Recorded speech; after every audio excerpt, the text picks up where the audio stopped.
یوں تو قرآن کریم میں توحید کے دلائل تقریباً ہر صورت کے اندر بیان کیے گئے ہیں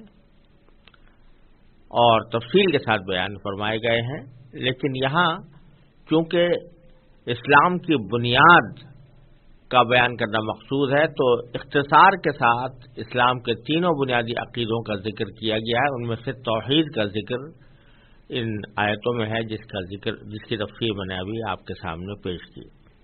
اب اس کے بعد دوسرے عقیدے کا بیان ہے، یعنی رسالت کا۔ رسالت کے عقیدے کا مطلب یہ ہے کہ اللہ تبارک و تعالی اپنے احکام اور اپنے دین کی تعلیمات کو انسانوں تک پہنچانے کے لیے وقتاً فوقتاً کچھ پیغمبر بھیجتا ہے۔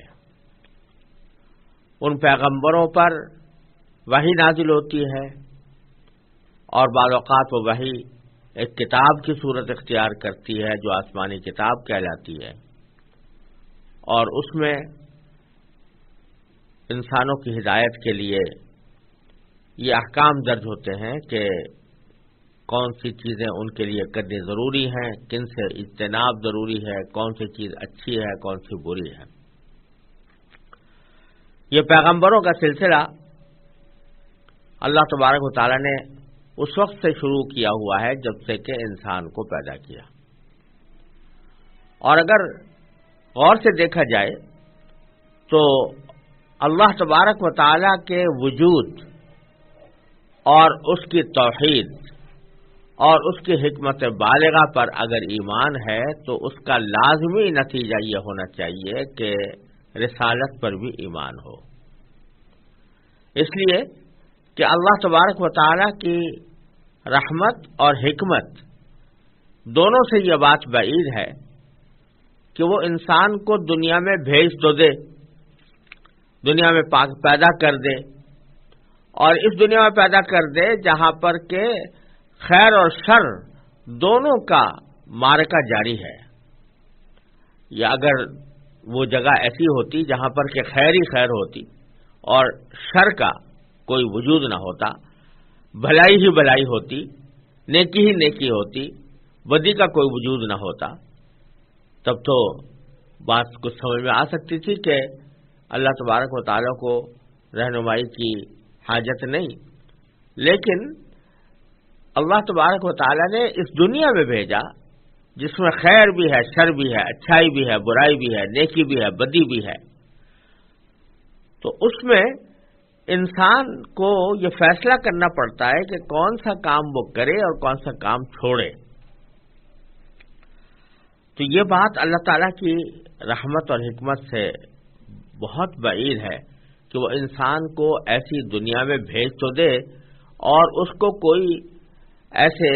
رہنما اصول نہ بتائے کہ تمہیں اس دنیا میں کس طرح زندگی گزارنی ہے، کون سی چیز اچھی ہے، کون سی بری ہے، کون سا عمل نیک ہے، کون سا بد ہے، اور کس طرح زندگی کا ڈھانچہ انسان کو بنانا چاہیے۔ یہ بات اللہ تبارک و تعالیٰ کی رحمت سے بعید ہے کہ انسان کو یہ ساری باتیں بتائے بغیر اندھیرے میں چھوڑ دے۔ لہذا اللہ تبارک و تعالیٰ نے چونکہ انسان کو پیدا کیا ہے تو پھر اس کی رہنمائی کے لیے ایک ایسا نظام بھی بنایا ہے کہ وقتاً فوقتاً اسے اللہ تعالیٰ کے احکام پہنچائے جا سکیں۔ اسی نظام کا نام رسالت ہے، جو انبیاء کرام علیہ السلام کے ذریعے پیغامات پہنچائے جاتے ہیں، ان پر وحی نازل کی جاتی ہے، اور پھر ان کے ذریعے یہ بتایا جاتا ہے کہ انسان کو زندگی کس طرح گزارنی چاہیے اور اللہ تعالیٰ کی بندگی کا طریقہ کیا ہے۔ جس بندگی کا ذکر پچھلی آیتوں میں تھا کہ اللہ اپنے پروردگار کی بندگی کرو، تو بندگی کیسے کرو، بندگی کا طریقہ کیا ہو، یہ ساری باتیں انبیاء کرام علیہ السلام کے ذریعے اللہ تبارک و تعالی انسانوں تک پہنچاتا ہے، اور اسی سلسلے کو اللہ تبارک و تعالی نے جاری رکھا ہے اس وقت سے جب سے کہ حضرت آدم علیہ السلام کو پیدا کیا تھا، کیونکہ وہ پہلے پیغمبر تھے، اور یہ سلسلہ پیغمبری کا جاری رہا یہاں تک کہ حضور نبی کریم سرور دو عالم محمد مصطفیٰ صلی اللہ علیہ وسلم پر اس رسالت کے مبارک سلسلے کی تکمیل ہو گئی۔ آپ آخری پیغمبر تھے، آپ پر نازل ہونے والی آخری وحی تھی، آپ نے جو کچھ ہم کو پہنچایا وہ اللہ تبارک و تعالیٰ کا وہ آخری پیغام تھا جو قیامت تک کے انسانوں کے لیے واجب العمل کیا گیا، اور آپ پر جو کتاب اتاری گئی یعنی قرآن کریم وہ بھی اللہ تعالیٰ کی آخری آسمانی کتاب ہے۔ لہذا رسالت کے عقیدے پر عمل کرنے کے لیے دو باتیں ضروری ہیں۔ ایک تو یہ کہ جتنے انبیاء کرام اللہ تبارک و تعالیٰ نے بھیجے ہیں ان سب پر ایمان ہو کہ سب وہ اللہ کے پیغمبر تھے، سچے تھے، اپنے اپنے وقتوں میں اللہ تعالیٰ کے احکام لے کر آئے تھے، اور دوسرا یہ کہ نبی کریم سرور دو عالم صلی اللہ علیہ وسلم اللہ تبارک و تعالیٰ کے سچے پیغمبر تھے، اور آپ آخری پیغمبر تھے۔ آپ کے اوپر نبوت کا اور رسالت کا سلسلہ تمام ہو گیا، کیونکہ خود اللہ تعالیٰ نے ان کو خاتم النبیین قرار دیا ہے سورہ احزاب میں، جیسا کہ تفصیل سے انشاءاللہ سورہ احزاب میں آئے گا کہ آپ کو خاتم النبیین قرار دیا گیا کہ آخری نبی آپ ہیں، اور خود رسول کریم صلی اللہ علیہ وسلم نے فرما دیا کہ میرے بعد کوئی نبی نہیں آ سکتا۔ لہذا کسی بھی معنی میں کسی انسان کے لیے اب یہ گنجائش نہیں ہے کہ وہ نبی اپنے آپ کو نبی قرار دے، کسی بھی معنی میں، چاہے وہ تشریعی نبوت ہو یا غیر تشریعی نبوت ہو، چاہے وہ کسی بھی قسم کی نبوت کا دعویٰ کرے تو وہ کسی بھی اعتبار سے قابل قبول نہیں ہے، اور وہ عقیدہ رسالت کے خلاف ہے۔ لہذا عقیدہ رسالت میں یہ بھی ضروری ہے کہ پچھلے انبیاء کرام پر ایمان لایا جائے، یہ بھی ضروری ہے کہ نبی کریم صلی اللہ علیہ وسلم کی رسالت پر، آپ کے لائی ہوئی کتاب قرآن کریم پر ایمان لایا جائے، اور یہ بھی ضروری ہے کہ رسول اللہ صلی اللہ علیہ وسلم کی نبوت کو آخری نبوت قرار دیا جائے، اور اس کے آپ کے بعد نبوت کے دروازے کو، رسالت کے دروازے کو سمجھا جائے، اور یہ یقین کیا جائے، اس پر ایمان رکھا جائے کہ وہ دروازہ بند ہے، اور اب اگر کوئی شخص نبوت کا دعویٰ کرے گا تو وہ پرلے درجے کا جھوٹا اور دجال اور کذاب ہوگا۔ یہ سب باتیں اس رسالت کے عقیدے کے اندر سمائی ہوئی ہیں۔ اور پھر آگے اب جو دو آیتیں آ رہی ہیں تو اس میں اللہ تبارک و تعالی نے نبی کریم سرور دو عالم صلی اللہ علیہ وسلم کی رسالت کی ایک واضح دلیل جو ہر انسان محسوس کر سکتا ہے وہ بیان فرمائی ہے۔ اب میں وہ دو آیتیں تلاوت کرتا ہوں اور پھر اس کی تھوڑی سی تفصیل انشاءاللہ عرض کروں گا۔ وَإِن كُنتُمْ فِي رَيْبٍ مِّمَّا نَزَّلْنَا عَلَىٰ عَبْدِنَا فَأْتُوا بِسُورَةٍ مِّن مِّثْلِهِ وَادْعُوا شُهَدَاءَكُم مِّن دُونِ اللَّهِ إِن كُنتُمْ صَادِقِينَ فَإِن لَّمْ تَفْعَلُوا وَلَن تَفْعَلُوا فَاتَّقُوا النَّارَ الَّتِي وَقُودُهَا النَّاسُ وَالْحِجَارَةُ اعدت للکافرین۔ اور اگر تم اس قرآن کے بارے میں ذرا بھی شک میں ہو جو ہم نے اپنے بندے پر اتارا ہے تو اس جیسی کوئی ایک صورت ہی بنا لاؤ، اور اگر سچے ہو تو اللہ کے سوا اپنے تمام مددگاروں کو بلا لو۔ پھر بھی اگر تم یہ کام نہ کر سکو اور یقیناً کبھی نہ کر نہیں سکو گے تو ڈرو اس آگ سے جس کا ایندھن انسان اور پتھر ہوں گے، وہ کافروں کے لیے تیار کی گئی ہے۔ ان دو آیتوں میں اللہ تبارک و تعالی نے نبی کریم سرور دو عالم صلی اللہ علیہ وسلم کی رسالت کا تذکرہ فرمایا ہے۔ دوسرے الفاظ میں آپ یہ کہہ سکتے ہیں کہ پہلی دو آیتیں لا الہ الا اللہ کے بیان میں تھیں، اور یہ دو آیتیں محمد الرسول اللہ کے بیان میں ہیں، جو دونوں مل کر کلمہ طیبہ بنتا ہے جس سے انسان مسلمان ہوتا ہے۔ تو نبی کریم سرور دو عالم صلی اللہ علیہ وسلم کی رسالت اور آپ کے سچے پیغمبر ہونے پر یوں تو بہت سی دلیلیں موجود تھیں. یہ دلیل ہی کیا کم تھی کہ رسول کریم سرور دو عالم صلی اللہ علیہ وسلم نے 40 سال مکے کے لوگوں میں اس حالت میں گزارے تھے کہ ان میں سے ہر شخص اس بات کا معترف تھا کہ آپ سچے ہیں اور امانت دار ہیں. لوگ اپنی امانتیں لے جا کر آپ کے پاس رکھواتے تھے. جو بات نبی کریم صلی اللہ علیہ وسلم کے زبان سے نکل جاتی اس کو 16 آنے لوگ درست مانتے تھے، اور اسی لیے آپ کا لقب اس معاشرے میں صادق اور امین تھا. صادق کے معنی سچا اور امین کے معنی امانت دار. یہ بات بالکل واضح تھی. آپ کی تمام زندگی حیات طیبہ 40 سال تک نبوت سے پہلے کی زندگی وہ کھلی کتاب کی طرح اہل مکہ کے سامنے موجود تھی. اور یہ بات بالکل واضح ہے کہ جب کوئی شخص اپنی عام زندگی میں جس نے کبھی جھوٹ نہ بولا ہو تو وہ اللہ کے اوپر کوئی بہتان باندھے اور اللہ کے اوپر بہتان باندھ کر یہ کہے کہ اسے مجھے پیغمبر بنا کر بھیجا، اتنا بڑا جھوٹا دعویٰ کر بیٹھے اچانک، یہ بہت ہی بعید بات ہے. اللہ تعالیٰ کے پیغمبر، اللہ تبارک و تعالیٰ اپنے پیغمبر ایسے بھیجتا ہے. ہر قوم میں جو بھی پیغمبر آئے ہیں وہ ایسے ہوتے ہیں کہ ان کی پیغمبری سے پہلے کی زندگی لوگوں کے سامنے ہوتی ہے اور وہ ان کے عادات کو، ان کے اطوار کو، ان کے کردار کو پرکھ چکے ہوتے ہیں. ان کی سچائی لوگوں پر واضح ہوتی ہے. پھر وہ اللہ تعالیٰ کی طرف سے اگر پیغمبر ہونے کا دعویٰ کرتے ہیں تو اول تو ان کو کسی مزید دلیل کی ضرورت نہیں ہوتی. سننے والے کو اتنا ہی سمجھ لینا کافی ہوتا ہے کہ ان کے انہوں نے ساری زندگی کبھی جھوٹ نہیں بولا، تو اب ان نبوت جیسے معاملے میں اور اللہ تبارک و تعالیٰ کے پیغام جیسے اہم معاملے میں یہ کیسے جھوٹ بولیں گے. تو یہی معاملہ نبی کریم سرور عالم صلی اللہ علیہ وسلم کے ساتھ بھی تھا. اور یہ وجہ ہے کہ جب آپ نے پہلی بار دعوت دی تو مشہور ہے، سب مسلمان جانتے ہیں کہ کوہ صفا پر چڑھ کر آپ نے اپنے قبیلے کے لوگوں کو بلا کر پوچھا کہ اگر میں تمہیں یہ خبر دوں کہ اس پہاڑ کے پیچھے کوئی دشمن ہے جو تم پر حملہ آور ہونا چاہتا ہے تو کیا تم میری بات مانو گے، تصدیق کرو گے، مجھے سچا سمجھو گے؟ سب نے بیک آواز ہو کر کہا کہ ہاں، آپ اگر یہ بات کہیں گے تو کیوں نہیں سمجھیں گے، ہم نے تو کبھی آپ پر جھوٹ کا تجربہ نہیں کیا،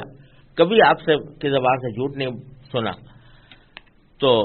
اس لیے ان کا حضور اقدس صلی اللہ علیہ وسلم کی ساری زندگی ہی کافی تھی ان کے اس دعوے کی تصدیق کے لیے کہ وہ واقعتاً اللہ تعالیٰ کے پیغمبر ہیں. لیکن اللہ تبارک و تعالیٰ کی سنت رہی ہے کہ اس واضح دلیل کے باوجود اللہ تبارک و تعالیٰ اپنے پیغمبروں کو دوسرے لوگوں پر اتمام حجت کے لیے اور دلیل کو بالکل اور زیادہ مؤکد اور مضبوط کرنے کے لیے پیغمبروں کو کوئی معجزہ عطا فرماتے ہیں.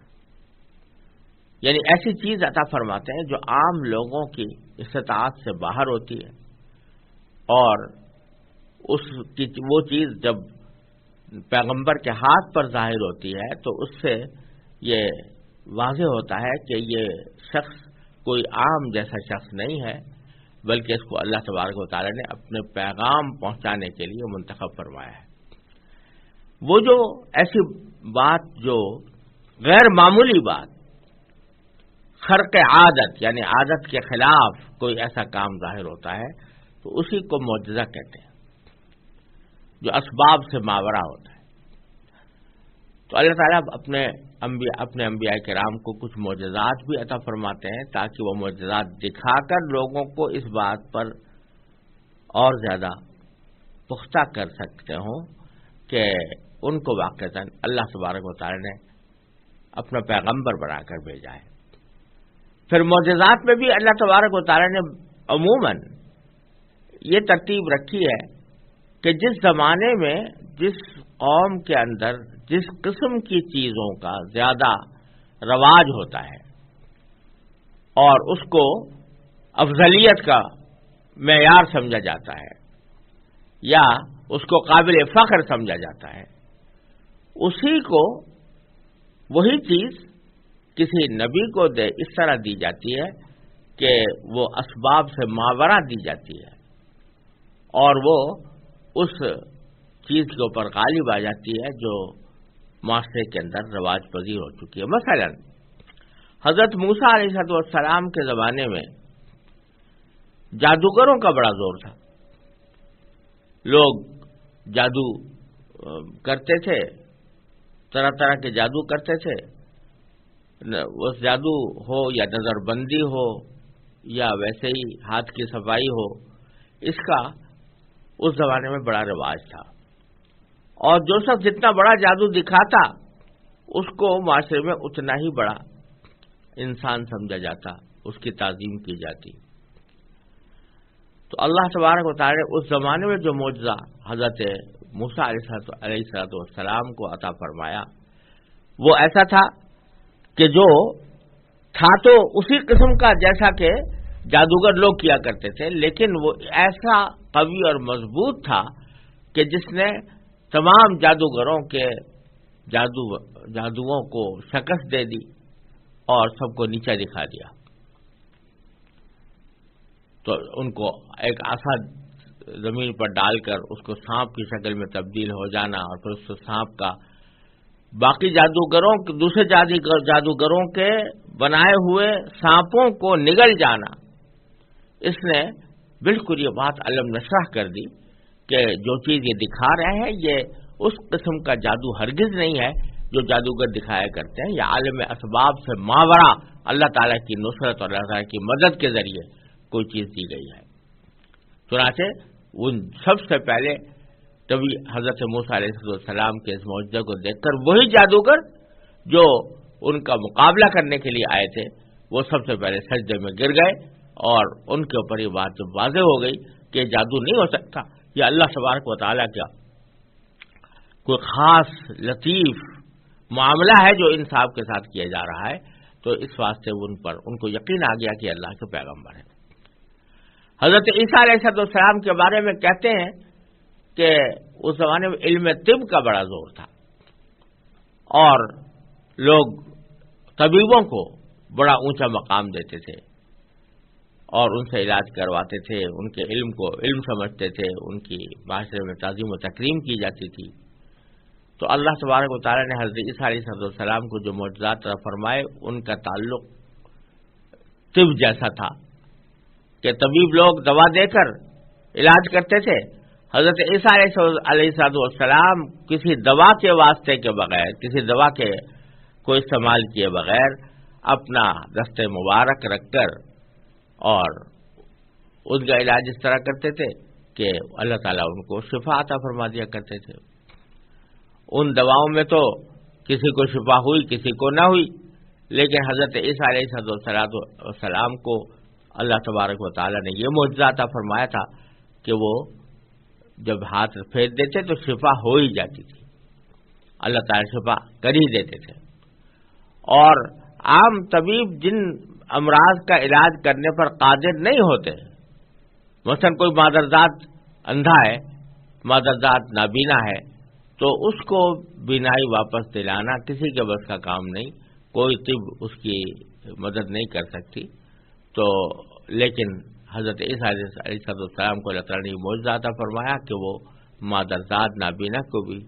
ان کے ہاتھ پھیرنے سے اللہ تبارک و تعالیٰ بینائی عطا فرما دیتے تھے۔ اسی طرح کوڑی کو، جو اس زمانے میں کوئی قابل علاج مرض نہیں تھا، لیکن حضرت عیسیٰ علیہ السلام اس کو اللہ تعالیٰ کے حکم سے شفا اس کو ٹھیک کر دیتے تھے، تو جس کے ذکر قرآن کریم میں آگے آئے گا۔ تو ہر دور میں عموماً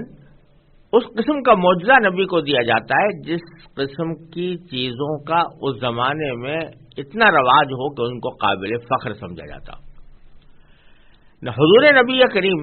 سرور دو عالم صلی اللہ علیہ وسلم جب عرب میں تشریف لائے تو عربوں میں جس چیز کا سب سے زیادہ رواج تھا اور جس کو بہت قابل فخر سمجھا جاتا تھا وہ عربوں کی فصاحت و بلاغت تھی، ان کی شاعری، ان کا ادب اور ان کی فصاحت و بلاغت۔ یہ اتنے اپنے فساد و بلاغت پر ناز کرتے تھے کہ جو لوگ عرب نہیں تھے ان کا نام انہوں نے عجم رکھا ہوا تھا. عجم کے معنی ہے گونگا. گویا اپنے سوا سارے لوگوں کو گونگا سمجھتے تھے، کیونکہ ان کے خیال میں قوت گویائی جتنی ہمارے پاس ہے کسی اور کے پاس نہیں ہے، اور جتنی فصاحت و بلاغت اور ہمارے بیان میں تاثیر اور بیان میں زور جتنا ہمارے پاس ہے وہ کسی اور کے پاس نہیں ہے. ان کے میلے لگا کرتے تھے، اوقاز میں میلہ لگ رہا ہے، ظلم جنہ میں لگ رہا ہے، اور وہاں بڑے بڑے قبائل کے جو سورما تھے وہ جمع ہوتے تھے اور شعروں کے مقابلے ہوتے تھے، فی البدیع اشعار کے مقابلے ہوتے تھے. یعنی پہلے سے سوچے ہوئے نہیں ہے، پہلے سے کوئی کہا ہوا قصیدہ نہیں ہے، لیکن ایک قبیلے کا آدمی کھڑا ہوتا اور وہ فی البدیع فوراً اپنے قبیلے کی تعریف میں اشعار کہتا اور دوسرے قبیلے کی تردید میں اور اس کے حجم میں اشعار کہتا. اس کے مقابلے میں دوسرے قبیلے کا آدمی کھڑا ہو جاتا، وہ اسی بحر میں اسی قافیے میں اس کا جواب دیتا. اور یہ منظر ابھی کچھ عرصے پہلے تک بھی موجود تھا، اور اہل عرب کے ہاں یہ مقابلے ہوا کرتے تھے اور حیرت انگیز طور پر ہوا کرتے تھے. تو ان کو اپنے فصاحت و بلاغت پر ناز تھا. وہ کہتے تھے ہم سے بہتر کسی اور کی زبان نہیں ہو سکتی. وہ شاعر بڑے زبردست تھے، وہ خطیب بڑے زبردست تھے، اور شاعر و خطیبوں کو ان کے معاشرے میں بہت اونچا مقام حاصل ہوتا تھا. تو اللہ تبارک و تعالیٰ نے نبی کریم سرور دو عالم صلی اللہ علیہ وسلم کو جو معجزہ عطا فرمایا وہ قرآن کریم کی شکل میں عطا فرمایا. کہ قرآن کریم ایک ایسا کلام ہے کہ جب اہل عرب نے اس کو سنا، بڑے بڑے شاعروں نے، بڑے بڑے خطیبوں نے، فصاحت و بلاغت کے شناوروں نے، تو سنتے ہی یہ ان کا دل پکار بیٹھا کہ یہ کلام کسی انسان کا نہیں ہو سکتا. یہ کلام یقیناً اللہ تعالیٰ کی طرف سے آیا ہے، کیونکہ انسان کے بس میں نہیں ہے کہ وہ اس جیسا کلام لا سکے. اس کے بے شمار واقعات روایات میں موجود ہیں، اور میرے والد ماجد حضرت مولانا مفتی محمد شفیع صاحب قدس اللہ تعالیٰ سرہ نے اپنی تفسیر معارف القرآن میں تفصیل کے ساتھ وہ واقعات بیان کیے ہیں جن میں اہل عرب کا قرآن کریم کو سننا اور اس کا ان کے اوپر اثر ڈالنا یہ مذکور ہے. تو یہاں اللہ تبارک و تعالی نبی کریم سرور دو عالم صلی اللہ علیہ وسلم کے اس معجزے کا تذکرہ فرما کر سرکار دو عالم صلی اللہ علیہ وسلم کی رسالت کو ثابت فرما رہے ہیں. اور وہ ایسی کھلی ہوئی بات ہے کہ ہر انسان اس کو محفوظ کر سکتا ہے، سمجھ سکتا ہے. وہ بات یہ ہے کہ ان دو آیتوں میں اللہ تبارک و تعالی نے پورے اہل عرب کو چیلنج دیا کہ اگر تمہیں اس بات میں ذرہ برابر بھی شک ہو کہ یہ قرآن اللہ کا کلام ہے جو محمد مصطفیٰ صلی اللہ علیہ وسلم پر نازل کیا گیا، تو تم تو بڑے خطابت و شعر کے سورما ہو، فصاحت و بلاغت کے شناور ہو. اس قرآن جیسی ایک صورت ہی بنا لاؤ اور بنا کر دکھا دو، تو پتہ چل جائے گا کہ تم یہ اللہ کا کلام ہے یا نہیں. اس سے پہلے قرآن کریم نے ایک موقع پر یہ فرمایا تھا کہ کوئی شخص اس قرآن کے برابر، قرآن کا مثل کوئی چیز نہیں لا سکتا. پھر ایک موقع پر فرمایا کہ اگر تم اپنے اس دعوے میں سچے ہو کہ یہ اللہ کا کلام نہیں ہے اور کسی کا گھڑا ہوا ہے تو تم ہی گھڑ کر لے آؤ، 10 صورتیں لے آؤ. لیکن اب اس آیت کریمہ میں یہ فرما رہے ہیں چلو 10 صورتیں بھی نہ صحیح، ایک جیسی ایک صورت بھی جو قرآن جیسی ہو وہ بنا کر لے آؤ، تو تمہیں خود پتہ لگ جائے گا کہ یہ گھڑا ہوا کلام ہے یا اللہ تعالیٰ کا کلام ہے. اور ساتھ ہی صرف اتنا ہی نہیں کہ چیلنج دیا، بلکہ اگلی آیت میں یہ فرما دیا فَإِن لَّمْ تَفْعَلُوا وَلَن تَفْعَلُوا، اگر تم ایسا نہ کر سکو اور ہرگز نہیں کر سکو گے تو پھر سمجھ لو کہ اب قرآن کریم کو جھٹلانا یا قرآن کریم کی تکذیب کرنا یا اس کو اللہ کا کلام نہ ماننا یہ اللہ تعالیٰ کے غضب کو دعوت دے گا اور پھر تمہیں جہنم کا سامنا کرنا پڑے گا. پھر اس چیلنج میں اللہ تبارک و تعالیٰ نے یہ بھی فرما دیا کہ اگر تم خود تنہا نہیں کر سکتے تو اپنے حمایتیوں کو بلا لو، سارے حمایتیوں کو جمع کر لو۔ حمایتیوں سے مراد یہ کہ جو بڑے بڑے خطیب اور شاعر ان کے معاشرے میں پائے جاتے تھے اور جن کے خطبوں اور شعر کی مدد سے وہ اپنے قبیلوں کے فخر بیان کیا کرتے تھے، مفاخر بیان کیا کرتے تھے، ان شاعروں خطیبوں کو سب کو جمع کر کے بلاؤ اور بلا کر معلوم کرو اور بلا کر کہو کہ بھائی اس قرآن جیسا کوئی کلام بنا کر لاؤ۔ لیکن فرمایا کہ کوئی تم یہ کام کر نہیں سکو گے، اور یہ پیشین گوئی بھی فرما دی کہ نہیں کر سکو گے۔ چنانچہ ایسا ہی ہوا۔ آپ ذرا اس سے اندازہ کر سکتے ہیں کہ اتنا بڑا چیلنج، اتنا واضح چیلنج دیا جا رہا ہے، کوئی بہت لمبے چوڑے کام کا نہیں، ایک سورت بنا کر لانے کا، اور سارے اہل عرب کو دیا جا رہا ہے، اور جن کے ان کے بڑے بڑے خطباء اور شعراء تھے ان سب کو یہ چیلنج دے کر دعوت دی جا رہی ہے۔ اگر قرآن ان لوگوں نے، کافروں نے نبی کریم صلی اللہ علیہ وسلم کو تکلیفیں پہنچائیں، مکہ مکرمہ سے نکالا، جنگیں لڑی، اور ایک جنگ نہیں دسیوں جنگیں لڑی، لیکن کسی سے اتنا نہ ہوا کہ حضور اقدس صلی اللہ علیہ وسلم کی رسالت کو غلط ثابت کرنے کے لیے قرآن کے اس چیلنج کو قبول کر لیتا اور کہتا ٹھیک ہے میں اس چیلنج کو قبول کر کے یہ صورت لے کے آتا ہوں۔ اس سے پتہ چل جاتا ہے کہ نبی کریم صلی اللہ علیہ وسلم، حضرت محمد مصطفیٰ صلی اللہ علیہ وسلم جو دعویٰ کر رہے ہیں وہ درست نہیں ہے۔ لیکن ایک مثال نہیں ہے کہ کوئی شخص اس چیلنج کو قبول کرنے کے لیے آگے بڑھا ہو۔ پورے اہل عرب میں کسی نے بھی اس بات کی جرأت نہیں کی۔ بعض روایتوں میں، تاریخی روایتوں میں ایک دو آدمیوں کا ذکر آتا ہے کہ انہوں نے یہ حماقت کرنے کی کوشش کی تھی، مگر جو کلام وہ بنا کر لائے اور اپنے ہم قوم لوگوں کو، کافروں کو سنایا تو وہ خود کافر پر ہنسنے لگے کہ تم کیسا کلام بنا کر لائے ہو، یہ قرآن کے مقابلے میں اس کی کوئی حقیقت ہی نہیں ہے، اور کبھی بھی ہم اس کو قرآن کریم کی فصاحت و بلاغت کے مقابلے میں پیش نہیں کر سکتے۔ اور یہ چیلنج 1400 سال سے آج تک چلا آتا ہے، اور کسی نے بھی اس چیلنج کو قبول کر کے کوئی ایسا کلام پیش نہیں کیا۔ جن لوگوں نے کیا، دوسرے غیر جانبدار لوگوں نے، خود کافر لوگوں نے یہ کہہ دیا کہ یہ تمہارا یہ کلام قرآن کے برابر نہیں ہو سکتا اور قرآن کی فصاحت و بلاغت کے جیسا نہیں ہو سکتا۔ وہ فصاحت و بلاغت کیا ہے اور کس طرح، کیا اسلوب ہے، اس کو سمجھنے کے لیے عربی زبان کی مہارت بھی درکار ہے اور عربی زبان کا ذوق بھی درکار ہے۔ اس ذوق سے تفصیل میں جانے کی ضرورت نہیں ہے۔ خود میں نے اپنی کتاب علوم القرآن میں اس کے اوپر مفصل بحث کی ہے اور قرآن کریم کے اعجاز کے وجوہ بیان کیے ہیں کہ وہ کیوں معجزہ ہے، کن کن حیثیتوں سے وہ معجزہ ہے۔ تو اگر کسی کو ضرورت ہو تو وہ اس کو دیکھ سکتا ہے، لیکن یہ بات بہرحال ہر انسان کے لیے کھلی ہوئی ہے کہ یہ چیلنج دیا گیا، سارے اہل عرب کو دیا گیا، کوئی اس چیلنج کو قبول کرنے کے لیے آگے نہیں بڑھا اور کسی نے کوئی ایسی صورت پیش نہیں کی جو بالکل واضح